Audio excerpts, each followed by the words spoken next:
All right, good evening, wrestling fans. Welcome to AIWF Ringside Wrestling. My name is Mad Matt Carter. I am so glad to have you here. We got a great show for you today. Let's see. I see we've got a couple of people in here already. Joining us on the program today, Damian Wayne, AIWF World Champion, is here. And I see we've got Madison Gibson here as well. Hello.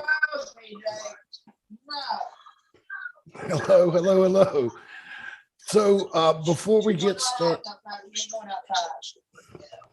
okay, let me see. All right, here. So we will go ahead and let's get right into the announcements real quick here. Let me run through them and then we'll start up everything. So let me start from this slide. Well, so for advertising inquiries on the AIWF Roku channel, please email us at AIWF20@hotmail.com. And that's for all inquiries too. If you'd like to appear on the program, you can reach out to us there. You can reach out to us on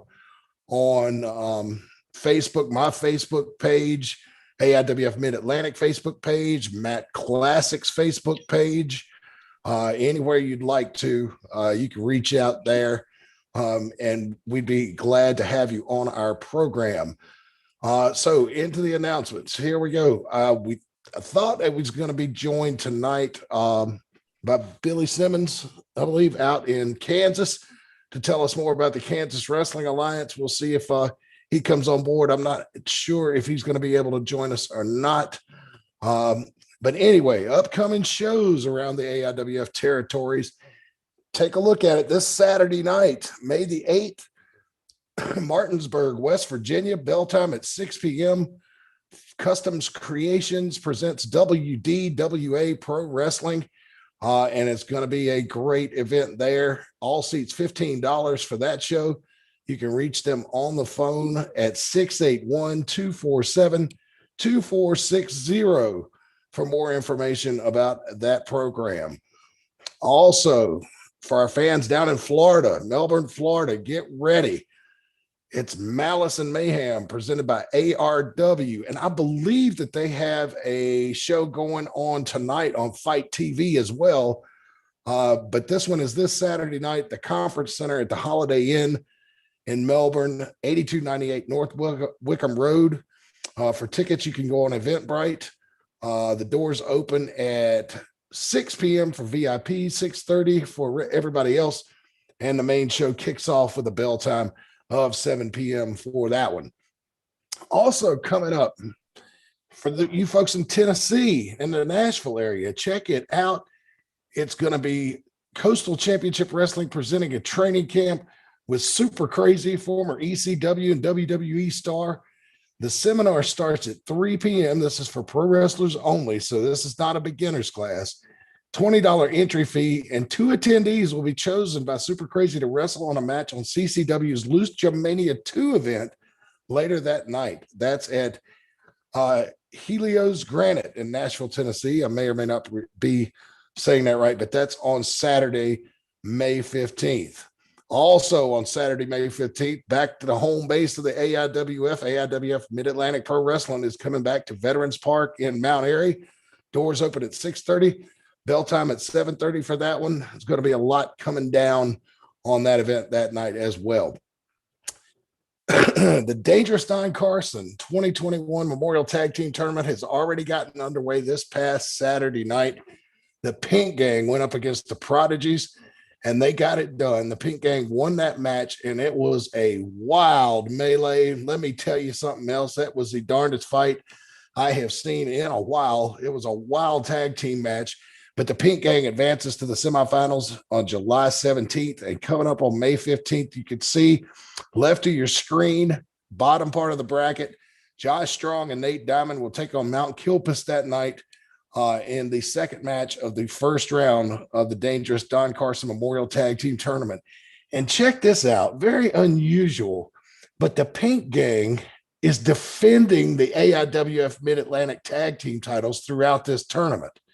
That's what I've been told. They had the titles on the line last Saturday night. So we will see if they continue that streak, but that would be very interesting that if they've got the guts to defend the tag team title all the way through the tournament, which they've only got 2 more matches to go. And those will be on July 17th for the Peak Gang, but we'll see who they'll be taking on in the semifinals coming up May 15th in Mount Airy as Josh Strong and Nate Diamond take on Mount Kilpis. And here's another poster advertising that event. And of course, thanks to our longtime sponsor, King's Hot Dogs, for all their support over the years. Also on Saturday, May 15th, Ring Wars Carolina returns to the Priscilla King Arena, or this may be their first time there. I'm not sure, honestly. And it's in Lumberton, North Carolina. Let's see. Earl Hebner's going to be there. Caribbean Tiger, Lodi, Ron and Amy Shirley from Lizard Lick are going to be there. They present Lights, Camera, Action. Tickets are only $10 for that event. Kids are $5. Doors open at 6:30. And there is a free meet and greet with the RWC superstars before that event. They're asking that you still wear a mask. Now, I can't speak for any other states, but I can tell you that here in North Carolina, there is still a mask mandate going on. So you want to make sure that you absolutely bring a mask to that event. Also on May 15th, Rockingham, North Carolina, get ready. Adrenaline Pro Wrestling presents Retaliation at the Richmond County Rescue Squad building. That's 1004 Rockingham Road, Rockingham, North Carolina. Doors open at 5:15, bell time 6:15. Tickets only $10. Tickets under kids under 5 look like they're free with the paying adults. So be sure you check that out. Our friends down in Rockingham, North Carolina, present Retaliation. That's also Saturday night, May 15th. All right, for you fans in Oklahoma, get ready. Lucha night. All tickets are only $10. You can see it. It's on May 22nd at the American Legion, Midwest City, which is right outside Oak City there in Oklahoma. That's coming at you on May the 22nd. Lucha night, presented by our friends at VWO. And let's see here. Yeah, it's going to be a big one down there. I'm looking to see if I've got any information on that. No, I don't have anything further on that. So, and also coming up on June 19th, Albany, Georgia, get ready. The Jerry Stevens Tribute Show will be going on at 313 Pine Avenue, Albany, Georgia. Doors open at 5:30, bell time 6:30. Ringside $15 and general admission $10, and proceeds go to the Stevens family. So big event there for Georgia Wrestling Extreme, GWE. Also, fans, too, I did not have time to put it on the board for tonight's show, but our friends at Shockwave Wrestling Entertainment have got a card coming to the Carteret County Fairgrounds in New Bern out on Highway 70. That event is also taking place on May the 15th. So let's get right down to it. I see that Damian Wayne has joined us. Good evening, champ. The world champion is here with us. So thank you so much for joining us, sir. Doing good, bud. Can you hear me? Yes, sir. Loud and clear. All right. Good deal. Good deal. I'm just driving home, man. A little late getting off and caught some storms and traffic. But I'm here, bud. Well, I appreciate you taking the time out to join us tonight, Damian. It's good to have the world champion on. You know, the last time we talked, you told us a little bit on our Facebook Live program about your history in baseball and everything, and how you transitioned to pro wrestling. Some would consider a later age than most people, but you've been tremendously successful. And I just got to say, I was amazed to find out that the night that you beat Kevin Phoenix, the night after you beat Kevin Phoenix, you defended the world title the very next day in Tennessee. Could you tell us about that? Yeah, man. I shot on over to Berryville, Tennessee for RWA and had a big match against a guy Uncle Biff. It's a match I've been kind of, well, we both of us, me and Biff, been kind of wanting this match versus each other. We both consider ourselves, I guess, badass or whatever you want to call it. And we went in there and threw some ducks. And it was fun. It was everything I expected out of him. And I'm ready to dance with him again. Awesome. So I noticed a picture floating around online that I'd like to ask you about.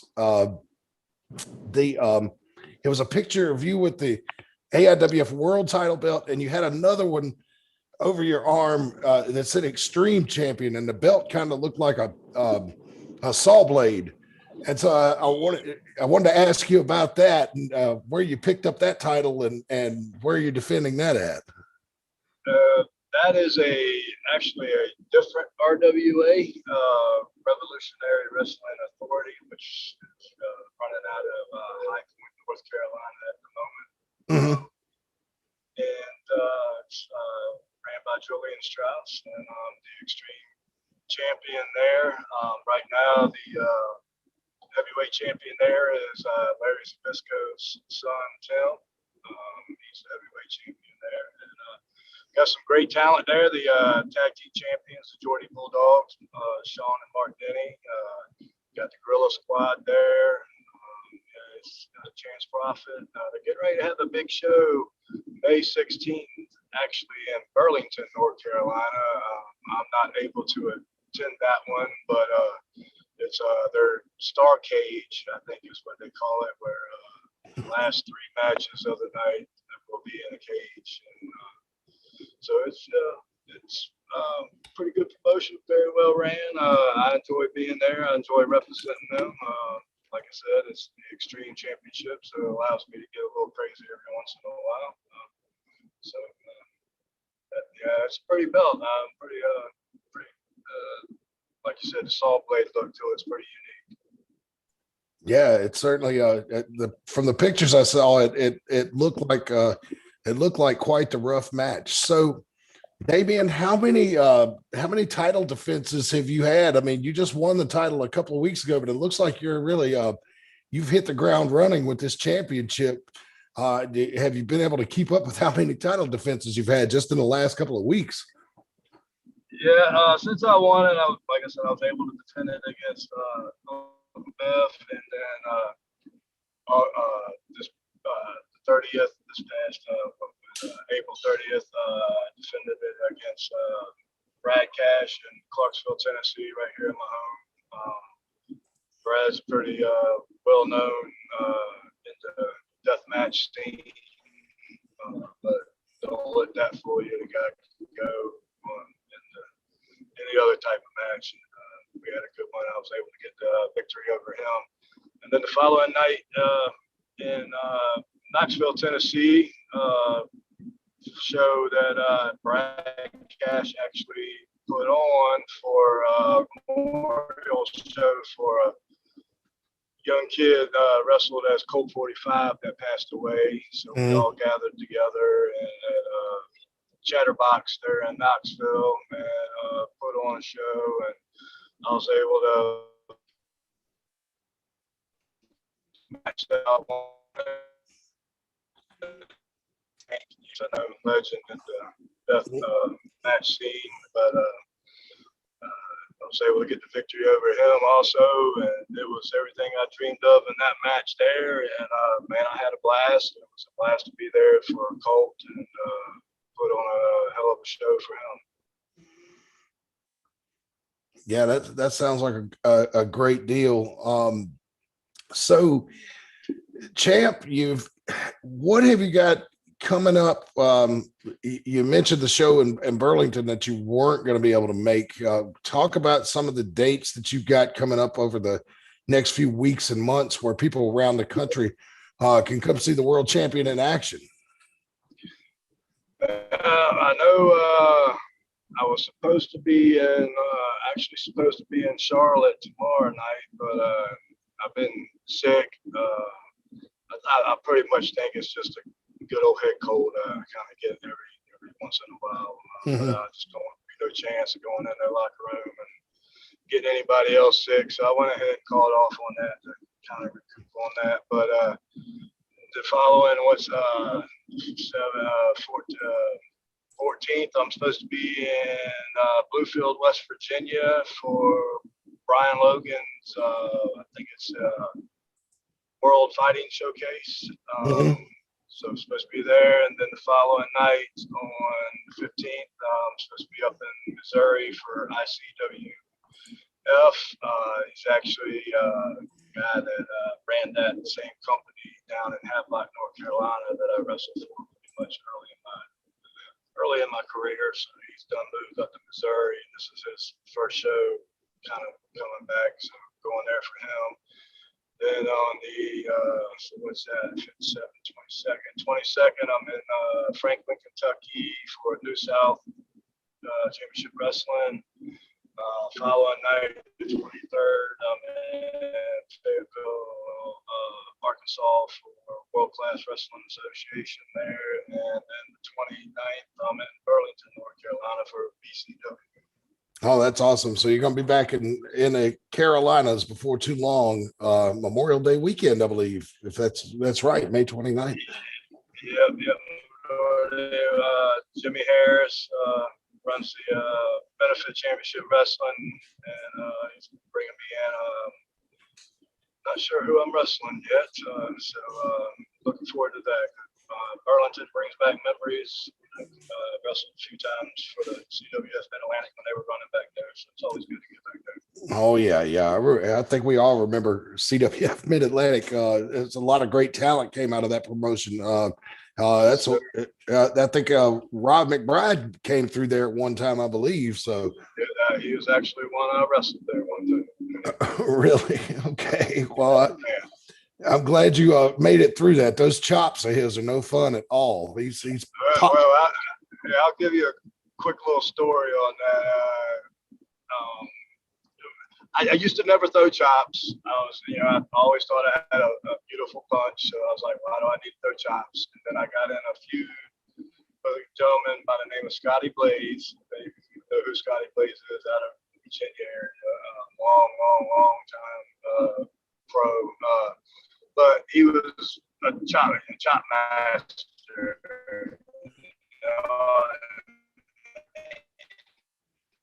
Used to got a feud with the judo program with him, and he used to like me. And I finally got tired of it. I said, I'm gonna start throwing chops back then, damn it. So he's the one to blame for me. Normally don't complain about nothing. I don't care, but just no turkeys tonight, man. No chops on the back. So I got you. We're in the match, man, like 10 minutes in. Next thing I know, I get a chop across my bald head, my forehead. I mean, he rang my bell, left a handprint on my forehead and everything. So about 3 months later, I'm at CWF Mid-Atlantic, and I'm wrestling Rob McBride, and I got him in the figure four in the middle of the ring, and we were both leaning up. He's getting the crowd, and I'm leaning up trying to put the tighten up the hold, and so I whispered to him. I said, "Chop." Uh-oh. Went back down, and we came back up. I said, "Chop me in the damn forehead." He said, "Are you a fool? Are you crazy?" I said, "Chop me." And we went back down. We came back up. I said, "You better chop me right now." So he ended up chopping me on the forehead, and we get in the back, and he was like, "Man, I didn't know if you were like, just kidding, or if you really wanted me to do that, because you're a crazy son of a bitch, want somebody to chop you in the forehead." I said, "Well, if I can take it from Scotty Blaze, I can take it from you." Wow. So if you think back over your career, that's a wild story right there. If you had to think back over your career, who was maybe, I don't know, your roughest opponent, like the hard, like was it Scotty Blaze with the hardest hitting, like, and to use some inside lingo, snug type guy? No, if I really had, if I had a gun to my head and was told I had to pick somebody, because questions like that are hard. Who's your favorite one to be in, or stuff like that is really hard to answer. But if I had to, there's a guy named Adrian Whisper. He was normally like in the Mississippi area, and I honestly can't remember how long he was in the business before he came to Virginia and started training at the company I was training at when I started training. So I've known him since I've been in the business, and we got to where we had a good little thing going, and it was traveling. I mean, we were in a few different states with this little feud we had going in probably about 2 years, and the crazy thing is he could probably out wrestle 95% of the people wrestling today, but he's one of them guys that likes the hardcore stuff, and I think he knew I could keep up with him on the wrestling stuff, so he really didn't try to do all the crazy hardcore stuff with me. He did it with everybody else. We had some hellacious matches, but our matches, you're talking about snug and stiff and just laying it in and just beating. Here's another little good story. He was usually always the baby. I was always the heel. I want to say we were somewhere around Rocky Mount, North Carolina, at a match, and he goes up for the 10 count. I'm in the corner. He goes up on the second turn, ropes, and he's doing the 10 count with the crowd counting with him. And like 4, I'm like, ow, these are really hurting. And I start bowing down in the corner, taking the rest of these shots. And, we finished the match.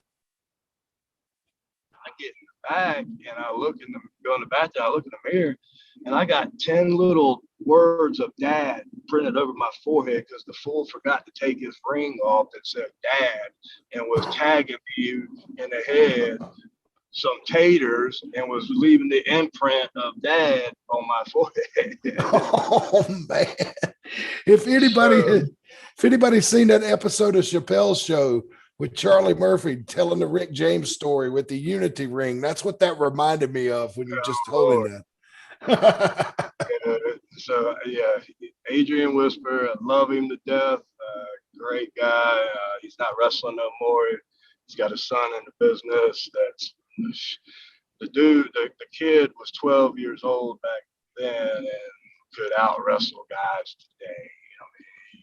He wrestles as Jackson Stone, if I'm not mistaken. He's down in Mississippi, Alabama area, and he's, like I said, he's a young kid. He's like 6'4", 260, jacked, good-looking kid. But Adrian Whisper probably had to be my snuggest, stiffest opponent. Wow. Okay. All right. So, have you run across anybody in your career like, all right, so if me as a little kid, if I was a wrestler, no, I take that back. I was going to say I would probably love to wrestle Wahoo McDaniel, but I know Rick Diesel, and Rick Diesel actually did wrestle Wahoo McDaniel. And after what happened to him in that match, I don't know that I'd want to do that. But if you could pick anybody from either the modern era or when you were a kid, when you first got turned on to wrestling, that you could wrestle in their prime, who do you think that would be? I know it's a tough question. So, well, I mean, I would love to. I mean, I would love to wrestle a lot of guys, but if I wanted to sit here and think about a really great match, I could see me having my character and my style and matching with this guy's style. It'd be 2 of them, and it's the 2 ultimate ever baby faces, and that's Ricky Steamboat and Ricky Morton, which Ricky Morton I've gotten. Ricky Morton was actually my first name I ever got to wrestle, and he was my first cage match. So wow. I've gotten to wrestle Ricky. And Ricky's like the perfect opponent for Damian Wayne. And I could see Ricky Steamboat being a perfect opponent for Damian Wayne. Oh yeah, absolutely. Boy, that's two of the all-time greats right there. And for those of you here in North Carolina, I know that you older fans we grew up in the Crockett country like we did, love to hear those two names. That's for sure. And Ricky still, for those of you who don't know, has got a training school out in Tennessee, and they have televised events live on Facebook every Sunday afternoon. So Yeah. he's still very active in the business. Yeah, he is. He goes. His son's kicking it now. I build pole barns every once in a while on the side, and I was building a barn that was actually like 15 minutes from his school, and so I called him up and asked if it, out of respect, hey, is it okay if I come by and everything? He's like, yeah, come on over, brother, come on. So I get there, and I don't even get 1 foot in the door, and he's like, you're teaching class tonight, kid. And I was like, oh boy, okay. Thanks for putting me on the spot there, Ricky. No kidding. As soon as you walk in the door, he puts you right to work. I love him to death. Great. Yeah, he's wrestled with us, in the Mid-Atlantic over the years many times, and it's always fun when Ricky shows up. I could tell you some stories about some things that Ricky has told us in the dressing room. It wouldn't be appropriate for this audience. Oh, believe me, I know. It's nothing like twisted or perverse or anything. It's just a language that I would have to use to accurately tell a story, Exactly. But to get it over like Ricky gets it over. Well, he wrestled. I could tell you a funny story. He was set to wrestle TR Superstar a few years ago on a card in Mount Airy when we were still running at the Armory. And somebody told him that TR Superstar had a fear of, I can't remember what it's called. It's wooden spoons. Yeah. And so Ricky they did that way because Rob McBride did that to him. Yeah. Pulled out a wooden spoon right in the middle of a match, and I thought TR was going to shit a brick. He flew out of that ring faster than I've ever seen anything.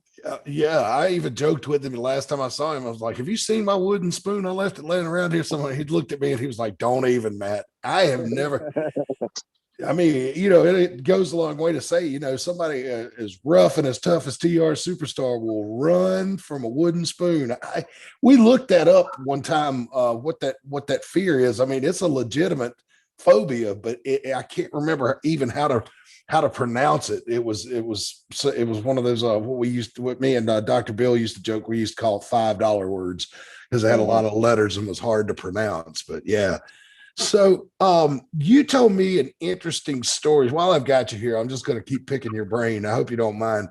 You told me an interesting story that I'd like you to share with the fans on this platform about how you, when you were growing up, where you grew up, and what got you interested in wrestling when you first started it, and all that kind of stuff. And I mentioned the Crockett territory earlier, so I think our fans would really like to hear that. If you kind of go in with that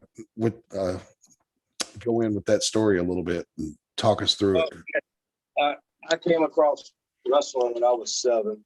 Like I said, I'm 49 now, so that was like 78, so something right around there.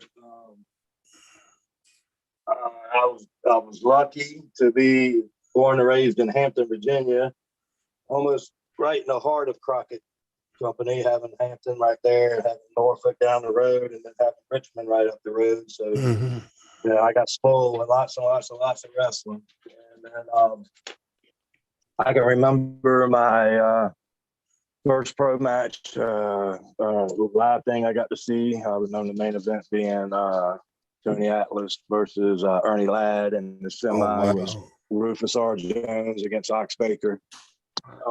It was pretty amazing. I saw some amazing matches back then growing up and all that good stuff. But yeah, man, wrestling was everything to me. in school, if I could make a project, if I had to do a project and I could make wrestling associated with that project, I made wrestling, you know. So it didn't matter what it was. So everybody that knew me, you know, wrestling was my middle name. So that's how I, you know, came across it. Always wanted to do it, but you know, I was playing baseball. I thought I was going to go somewhere with baseball there for a little while. And then the weight thing, it was mainly the, you know, bigger guys back then. So it was, and me, I was like struggling just to break 180. I think 189 was the most I was to get back then. Right. So yeah, man, I didn't think that was, you know, ever going to happen. So, you know, I put that on the back burner, didn't even think about it anymore. Watched it, of course, and followed it and all that good stuff. But and then one day, stumbled across promotion that was actually running right about 15 minutes around the corner from my job. And I never knew they were there. And man, they were packing the place once a month. And so I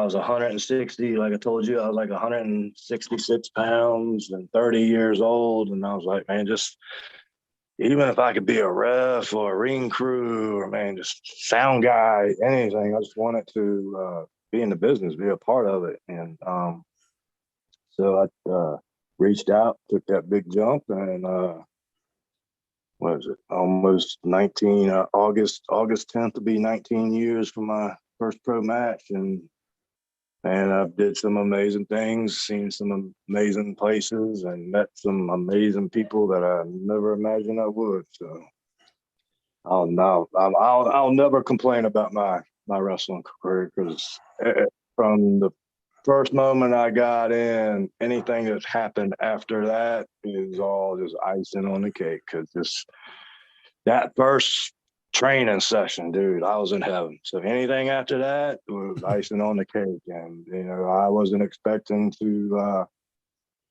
be anything other than, you know, like I said, I was married with a family, had 3 kids, and all that, you know, a good job and all that. So that once a month little thing right there in my backyard was, you know, that was all I saw in the future. So all and anything that's ever happened to me after that is, you know, just nothing expected, all amazing. And, you know, I wouldn't give it up for the world. Yeah, and it's amazing, you know, what wrestling could do for you. And I have to agree. I have met just so many really cool people, and you know, and you know, kills, you hate to say this, but it's true sometimes. You know, a lot of times people in your wrestling family are closer to you than people in your real family, your blood family. And and certainly you know, one thing about the wrestling business, they joke about a handshake and a hot dog sometimes is payment for services rendered on a particular night, whether you're wrestling or working on the ring crew or whatever. But you know what? I've never, you can look at me and tell I hadn't gone hungry, and I've been in the been around the wrestling business on the indie scene for like 25 years. So definitely made some good friends and met some amazing people. Yep. Yes, indeed. So you talking about you talked about going to your first Crockett card, and some of our older fans just going to love this talk. I promise I'm not going to turn into the Mid-Atlantic Championship podcast, but I do want to touch on something. You mentioned getting to see Ox Baker in person. Have you ever seen that video that goes, it's on YouTube, of him starting a riot? I think it's in Cincinnati. Yeah. Oh, yeah. Yeah, many times I've watched that.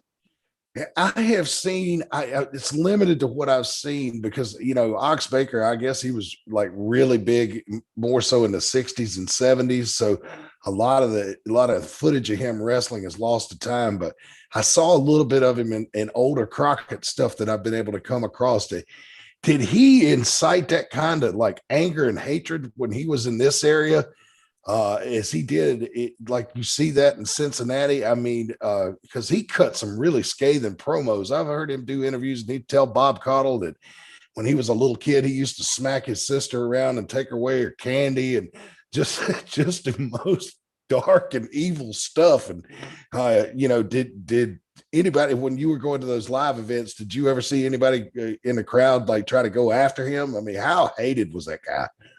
Well, he was really early on for me. So, being young and all that, the only thing I can remember about him being young and seeing him live is, being scared of him. Mm-hmm.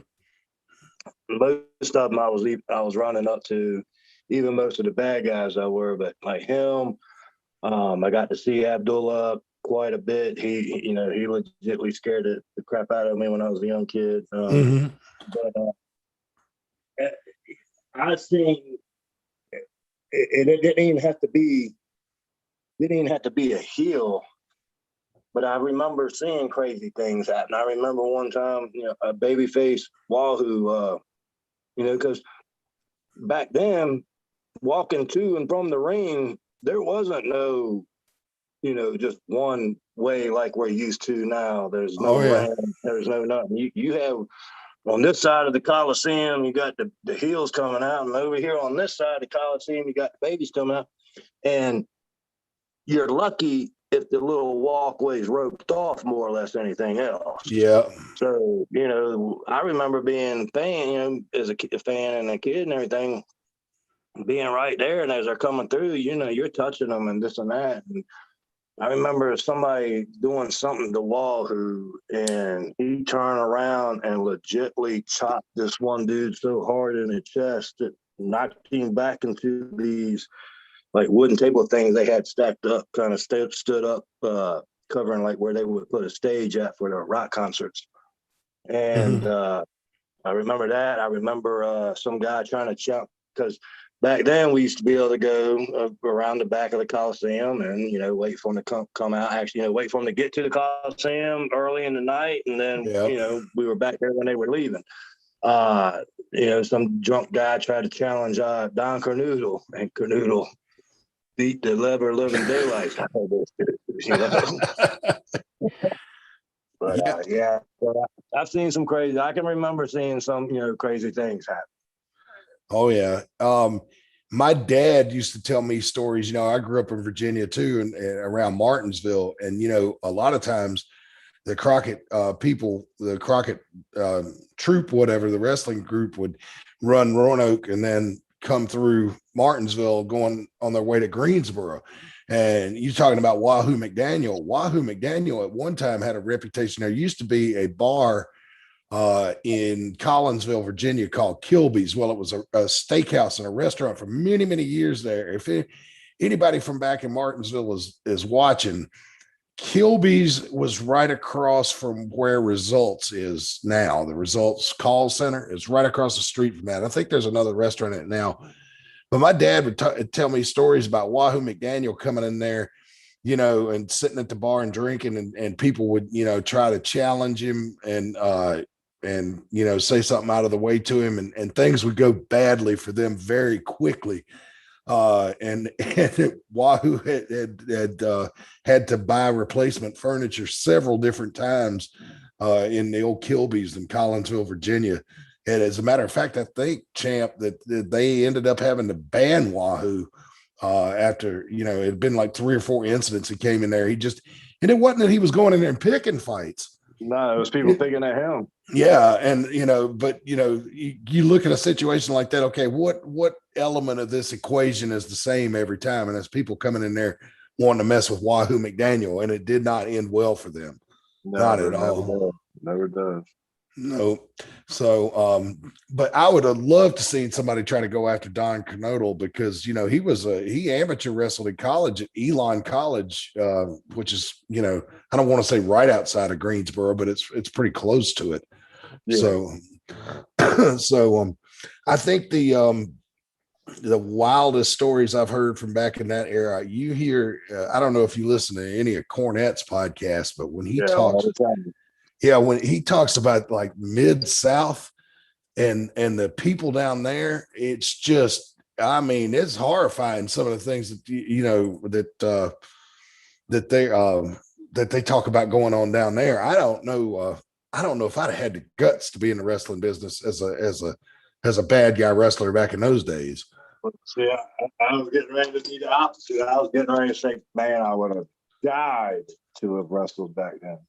Really?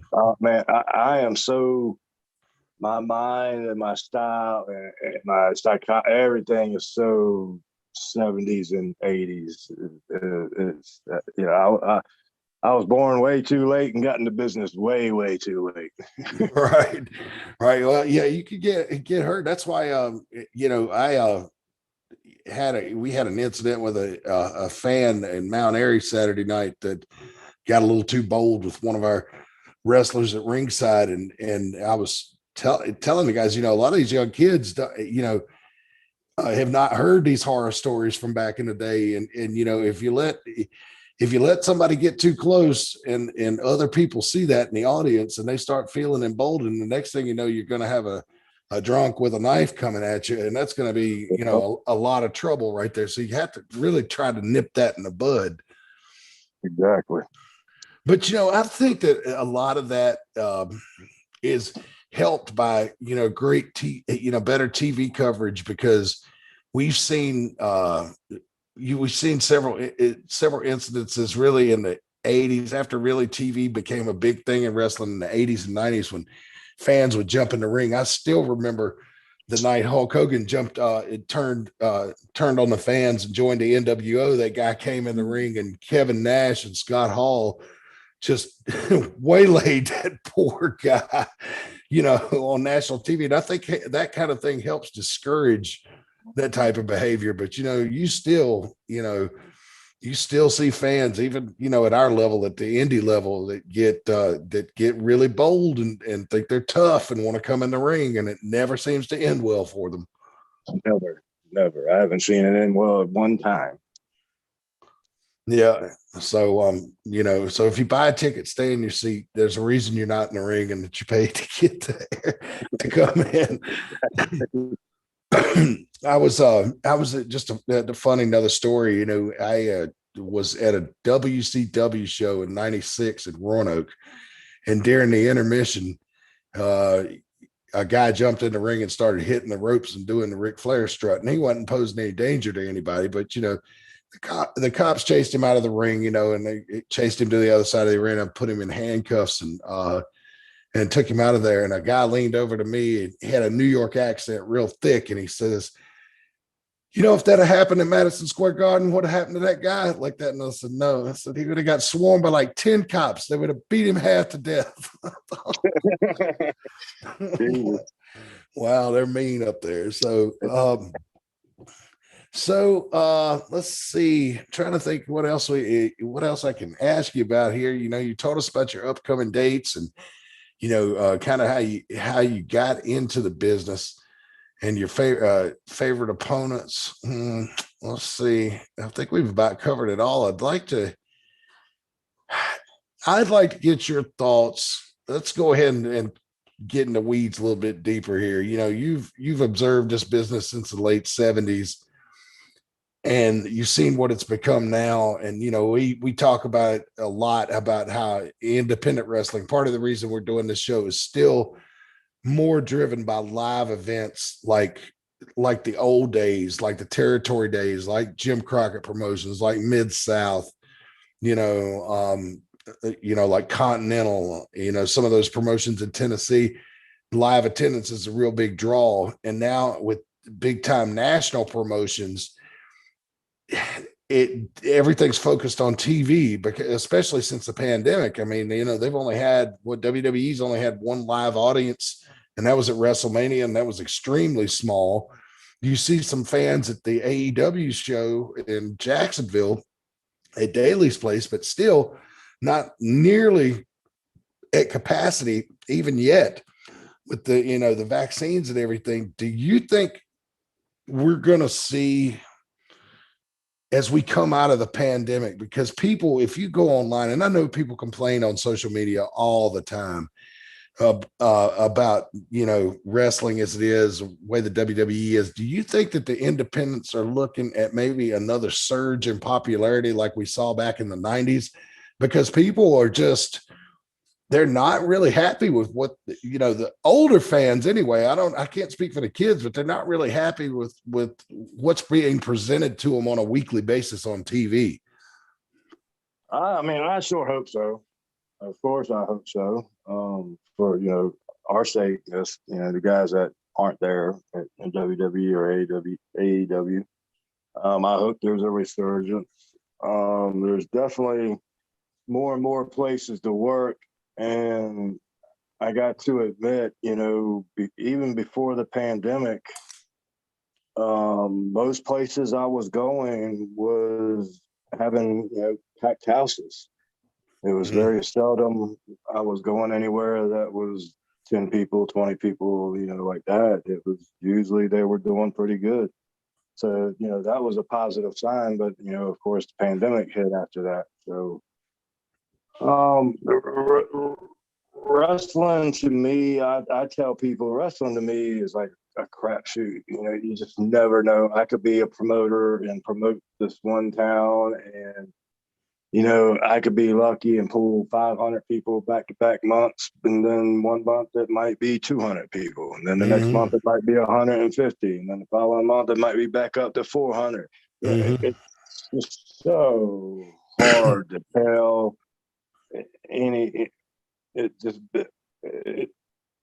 I think it's the hardest one to, baseball and football.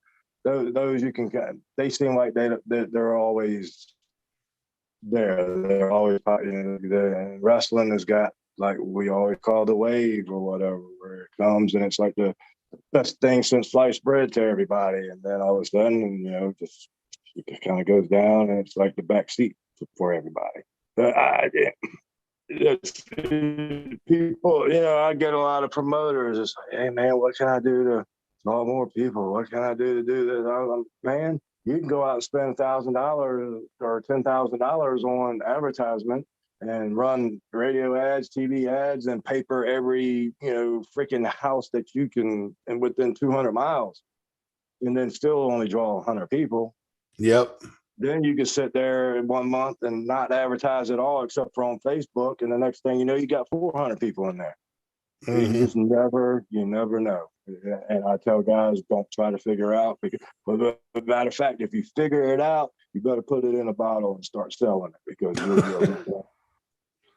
Yeah, it's definitely not like the old days. We do, and we're doing it now. I'm promoting it. We're using this platform right here with Zoom and YouTube to promote shows all around the area. And like I said, if you're a promoter out there watching, you're in the AIWF network, please reach out to us. We'd love to put your poster up here and advertise your show. This is a free service to you. To try to get those numbers up. We're looking to help you out. Of course, my home base is AIWF Mid-Atlantic. And, so I'm going to, always lean heavy on that, but they always provide me with lots of promotional materials. So if you can't get in touch with me directly, you can reach out to Matt Classic. You can reach out to Rick Diesel. There's definitely ways to get in touch. You can always, DM me or on Facebook. I'm on Twitter at Mad Matt Concord. So if you want to help, if you're in the AIWF network and you want our help promoting your show, we're glad to do it. This slideshow that I'm flipping through right here is just stuff that I've pieced together by going around to our network affiliates websites, and even then, I missed some stuff. I missed Shockwave's poster and didn't get it on the slideshow in time, but I hope to have it on here next week. But just reach out to us. We'd be glad to give you the advertising and try to help get you get some more butts in the seats, because that benefits everybody. So definitely reach out. And of course, you fans, if you want to participate in the program and talk to me or any of the guests, just be on the lookout for the Zoom link. We had somebody join us earlier, but they logged off. But you could just use the little gestures there at the bottom and put your hand up, and I'll unmute you and let you, you don't want to use any vulgar language or anything like that, but we'd be glad to have you on, glad to have you watching. And we want to put as many eyes on our sport as we possibly can. That's our mission here. We want to be the best free advertising in wrestling.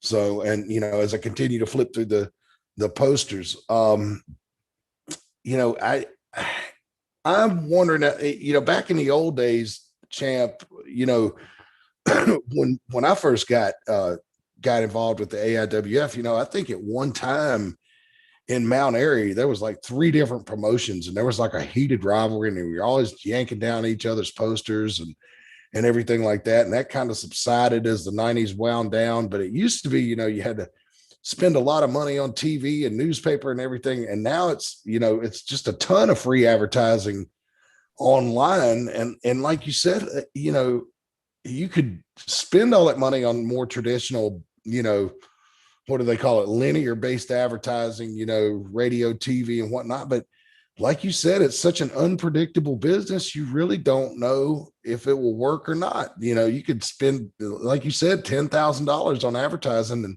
then only draw a couple hundred people, you know. It's hard, man. It's hard to judge our business.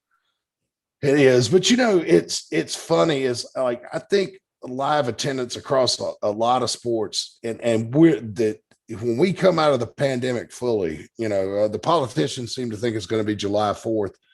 And if everybody gets vaccinated, you know, whether you're for or against vaccines, I'm not going to get into that with you here, but you know, they seem to think that July 4th seems to be the date they're counting, you know, kind of pointing at as everything opening back up fully. You're really going to see it. I think a lot of people have become disheartened with a lot of sports, mainly like the NFL. I think you've seen like their TV ratings go down. Well, like they popped back up last year, I think, because everybody was stuck at home. But I think a lot of the athletes, you know, speaking out about political matters and everything, you know, turns people off. And I'm really interested to see where live attendance goes after the pandemic is over. You know, or it will, you know, the NFL always does pretty good with live attendance regardless. But what about baseball, basketball, you know, auto racing, you know, is still at limited capacity. I'm very interested to see where live entertainment goes after the pandemic is over with. I'm hoping what we're seeing now with wrestling, at least in the mid-Atlantic area, and Damien, you work shows, you know, all over for different promotions. It seems like as things are starting to open up, people are really clamoring to want to get out and see live sporting events in person. Has that been your observation as well? Yeah, I mean, it's I've been shocked at some of the crowds I've seen going to some of these shows. And, you know, I'm not expecting the biggest because of the pandemic, and then I get there and, you know, it's a pretty good sized crowd for the pandemic, you know, and stuff. So I think people are ready. I mean, everybody's been clamoring, you know, stuck at home. But I think they're ready to get out and enjoy life. You know, like my wife says, life may never be normal, what we think or consider normal, again, but it doesn't mean we can't enjoy life anymore. You know what I'm saying? Yeah, that's exactly right. That's exactly right. So, but we're definitely looking forward to things opening back up more. You know, I was just telling my wife the other day, you know, I am just dying to go to a freaking movie theater again. You know, which, you know, she and I are both fully vaccinated. I think you said you had to wait like 2 weeks after the second shot before you're really, really in the clear.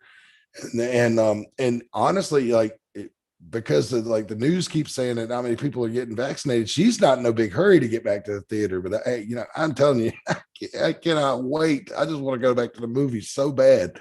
You know, I just want to get back to everyday life, man, where people ain't scared to be people again. You know, it seems like, you know, even in the commercials, I get the social distancing and everything like that, but it's like, you know, now it's like people look at each other like they have the plague, like they don't even want to get nowhere near You can't say hello to nobody because you're so worried about getting too close to, just that's what, I want to get back to the normal everyday where people are again and, that type of stuff.